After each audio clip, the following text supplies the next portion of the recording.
Alexander pope ने कहा था, a little learning is a dangerous thing. आजकल हर कोई एक सफल यूट्यूबर बनना चाहता है, अपने चैनल को मोनेटाइज करवाना चाहता है, अच्छे व्यूज़ लेकर आना चाहता है। लेकिन जिस चीज़ के ऊपर हम अपना टाइम और पैसा इन्वेस्ट करने जा रहे हैं, उसकी हिस्ट्री को जाने बिना, उसकी कंट्रोवर्सीज़ को जाने बिना, उसकी नेटवर्थ क्या है, इसमें हमारा फ्यूचर क्या होगा, ये सब चीज़ें जाने बिना उसे स्टार्ट करना सही नहीं होगा। तो चलिए आज हम इसी टॉपिक के ऊपर बात कर लेते हैं। यूट्यूब एक अमेरिकन ऑनलाइन वीडियो शेयरिंग और सोशल मीडिया प्लेटफॉर्म है जिसे स्टार्ट किया गया था 2005 में। इसे स्टार्ट किया था 3 लोगों ने, Chad Hurley, Steve Chen and Javed Karim. ये तीनों पेपल के पूर्व कर्मचारी थे और जिस कंपनी को बाद में ईबे द्वारा खरीद लिया गया था। बट ये काफ़ी फाइनेंशियली स्टेबल हो गए थे उस समय तक। हर्ले ने स्टडीज़ की है डिज़ाइंस की इंडियाना यूनिवर्सिटी ऑफ पेंसिल्वेनिया से, जबकि चैन और करीम एक साथ पढ़े हैं computer science at University of Illinois. YouTube को बनाने की इंस्पिरेशन को लेकर इसके तीनों फाउंडर्स की कभी स्टोरीज मैच नहीं हुई। कहानी के अनुसार जो अक्सर मीडिया में दोहराई जाती है, तो हर्ले और चैन को यूट्यूब को बनाने की इंस्पिरेशन तब आई जब सैन फ्रांसिस्को में चैन के एक अपार्टमेंट में शूट की गई वीडियो को उन्हें शेयर करने में मुश्किल का सामना करना पड़ रहा था। लेकिन अगर करीम की माने तो उन्होंने ऐसी कोई पार्टी अटेंड नहीं की और उनके अनुसार ऐसी कोई पार्टी हुई भी नहीं।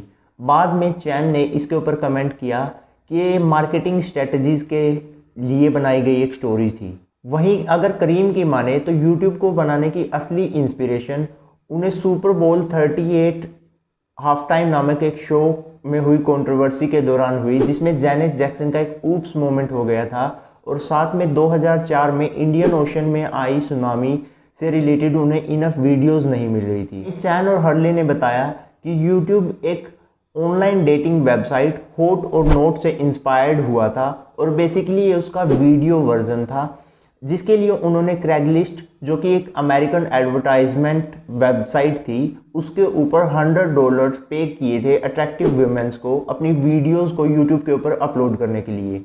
लेकिन बाद में डेटिंग से रिलेटेड इनफ वीडियोस ना मिलने के कारण इन तीनों फाउंडर्स ने डिसाइड किया कि वो हर तरह के कंटेंट को यूट्यूब के ऊपर वेलकम करेंगे। यूट्यूब को एक venture capital funded technology startup के रूप में स्टार्ट किया गया था। वेंचर कैपिटल वो होती है जिसमें बेसिकली इन्वेस्टर्स अपना पैसा इन्वेस्ट करते हैं, और वहीं अगर यूट्यूब की बात की जाए तो नवंबर 2005 से लेकर अप्रैल 2006 तक इसमें बहुत सारे इन्वेस्टर्स ने अपना पैसा इन्वेस्ट किया, जिसमें से सबसे ऊपर सिकोया कैपिटल जिसने 11.5 मिलियन और आर्टिज कैपिटल मैनेजमेंट ने $8 मिलियन इन्वेस्ट किए थे।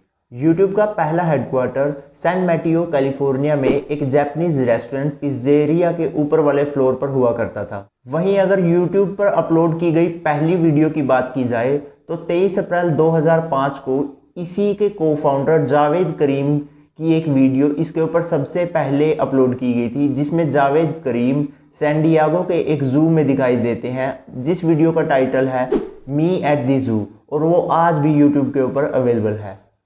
मई 2005 में यूट्यूब को पब्लिक अपलोड के लिए ओपन कर दिया गया था और नवंबर 2005 में नाइकी की एक ऐड जिसमें रोनाल्डिनो, जो कि एक ब्राज़ीलियन प्रोफेशनल रिटायर्ड फुटबॉलर हैं, उनकी वीडियो ने 1 मिलियन व्यूज़ कलेक्ट किए थे और वो 1 मिलियन कमाने वाली पहली वीडियो बन गई थी।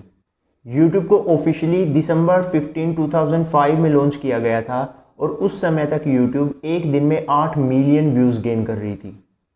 और इसके बाद आया यूट्यूब की लाइफ में सबसे बड़ा चेंज, जब अक्टूबर 9, 2006 को गूगल ने अनाउंस किया कि उन्होंने यूट्यूब को 1.65 बिलियन गूगल स्टॉक में खरीद लिया है, और इस डील को फाइनलाइज किया गया 13 नवंबर 2006 को। इसी के साथ गूगल ने इसके लोगो को भी चेंज किया और उसी के साथ एक स्लोगन दिया, ब्रॉडकास्ट यूरसेल्फ।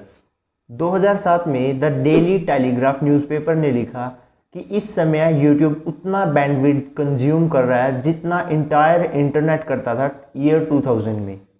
बैंडविड्थ को अगर हम सिंपल शब्दों में कहें तो टोटल ट्रैफिक जो इंटरनेट पे होती है उसे बैंडविड्थ कहते हैं। 2010 में कॉमस्कोर, जो कि एक American media measurement and analytics company है, उन्होंने यूट्यूब के बारे में कहा कि यह मार्केट शेयर के 43% पर पहुंच चुकी है और इस पर लगभग 14 बिलियन व्यूज़ हैं। 2011 तक आते आते यूट्यूब पर एक दिन के अंदर 14 बिलियन व्यूज़ आ रहे थे और एक मिनट के अंदर 48 आवर्स ऑफ कंटेंट अपलोड किया जा रहा था। और उसी साल कंपनी ने फिर से यूट्यूब के लोगों को चेंज किया और नए लोगों को एक डार्कर शेड के अंदर लेके आए। इंटरफेस को चेंज करने के साथ साथ यूट्यूब ने व्यूअर्स को एक नया एक्सपीरियंस दिया, जिसमें वो डेस्कटॉप और टीवी के साथ साथ अब मोबाइल पर भी यूट्यूब को देख सकते थे। उसी के साथ 2013 में यूट्यूब पर हंड्रेड्स आवर्स ऑफ कंटेंट एक मिनट के अंदर अपलोड किया जा रहा था, जो 2014 में बढ़कर 300 आवर हो गया था। मई 9, 2010 को लेडी गागा की बैड रोमांस यूट्यूब के ऊपर सबसे ज़्यादा देखी जाने वाली वीडियो बनी, जिसे इन टोटल 200 मिलियन व्यूज़ मिले थे। इसी के साथ फरवरी 2014 में यूट्यूब ने अपना नया सीईओ सुजैन वोजिस्की को अपॉइंट किया और जनवरी 2016 में यूट्यूब ने अपने हेडक्वार्टर को मूव किया सैन ब्रूनो के अंदर, जिसकी ऑफिस की ही बिल्डिंग को 215 मिलियन के अंदर खरीदा गया था। ये कॉम्प्लेक्स 5,54,000 स्क्वायर फीट का था, जिसमें 2800 एम्प्लॉयज़ काम कर सकते थे। और अगस्त 2017 में यूट्यूब ने अपने लोगों को एक बार फिर से चेंज किया। यूट्यूब ने बहुत सारे कल्चर्स को इन्फ्लुएंस किया, इंटरनेट ट्रेंड्स लेके आया और बहुत सारे मल्टी मिलीनियर्स भी बनाए। इतनी ग्रोथ और सक्सेस के बावजूद भी यूट्यूब को बहुत सारी कंट्रोवर्सीज और क्रिटिसिज्म का सामना करना पड़ा, जिसमें कॉपीराइट इश्यूज, अपने यूज़र्स की प्राइवेसी का वायलेशन और चाइल्ड सेफ्टी भी शामिल है। अगर कंट्रोवर्सी की बात की जाए तो 2006 में यूट्यूब का अपना नाम ही उसके लिए एक कंट्रोवर्सी का कारण बन गया था, क्योंकि उनसे मिलते जुलते ही एक कंपनी के नाम www.youtube.com ने उनके ऊपर लॉसूट फाइल कर दिया था, लेकिन बाद में youtube.com ने अपने नाम को YouTube ऑनलाइन कर लिया। फरवरी 2017 में YouTube को 1 बिलियन आवर्स वॉच किया जा रहा था एक दिन में, और वहीं 400 आवर्स को अपलोड किया जा रहा था केवल एक मिनट में। वहीं 2 साल बाद 2019 में ये बढ़कर 500 आवर्स पर मिनट हो गया था। जब 2019 में कोविड-19 आया तो पूरे वर्ल्ड स्टे अंडर होम की ऑर्डर को फॉलो कर रहा था। उस समय यूट्यूब की वॉच टाइम बहुत ज़्यादा बढ़ गया था। एक डाटा फर्म की माने तो यूट्यूब ऑल इंटरनेट ट्रैफिक का 15% कंज्यूम कर रहा था, जो कि डबल था प्री पेंडेमिक से। जिसके रिस्पॉन्स में यूरोपियन ऑफिशियल्स ने रिक्वेस्ट किया कि ऐसी वेबसाइट्स को अपना बैंडविड्थ कम कर देना चाहिए, जिससे मेडिकल इन्फॉर्मेशन को इनफ बैंडविड्थ मिले ताकि वो अपनी इन्फॉर्मेशन को शेयर कर सके जनरल पब्लिक तक। यूरोपियन ऑफिशियल्स की रिक्वेस्ट पर यूट्यूब के साथ साथ नेटफ्लिक्स ने भी अपनी बैंडविड्थ को कम कर दिया 25% से, अपनी स्ट्रीमिंग क्वालिटी को कम करके, जिससे मेडिकल इन्फॉर्मेशन को जनरल पब्लिक तक पहुंचाया जा सके। और इसी के साथ यूट्यूब ने अनाउंस किया कि वो इस चीज़ को वर्ल्ड वाइड कंटिन्यू करेंगे। 2018 में एफटीसी ने यूट्यूब के ऊपर 170 मिलियन का फाइन लगाया for violating children online privacy protection act. अगर एफटीसी की माने तो उस समय यूट्यूब माइनर से उनकी पर्सनल इन्फॉर्मेशन कलेक्ट कर रहा था।